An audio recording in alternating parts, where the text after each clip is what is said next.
प्रणिती शिंदेंकडून भाजपची राक्षसाशी तुलना, देश हळूहळू हिटलरशाहीकडे वळवला जातोय. प्रणिती शिंदेंचं भाजपवर टीकास्त्र. पक्ष वाचवायचा असेल तर उद्धव ठाकरेंना ऐकावं लागेल.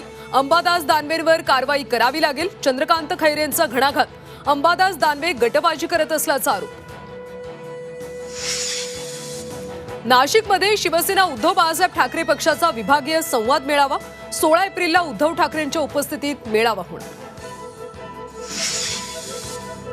6 महिन्यानंतर सुनील तटकरे आणि भरत गोगावले एकाच व्यासपीठावर. माणगाव मधल्या भूमिपूजनाच्या कार्यक्रमात दोघे एकत्र. मुंबईतल्या भाजपच्या सर्व आमदारांची बैठक सुरू. भाजप मुंबईत भाकरी फिरवण्याच्या तयारीत. आयुक्त भूषण गगराणींसोबतची बैठक सकारात्मक झाल्याची टँकर असोसिएशनची माहिती. सर्व सदस्यांचं म्हणणं ऐकून 4 वाजता निर्णय जाहीर करणार. आणि नागपूर शिक्षक भरती घोटाळा प्रकरणी 3 कर्मचाऱ्यांना अटक. नागपूरच्या सदर बाजार पोलिसांची मोठी कारवाई.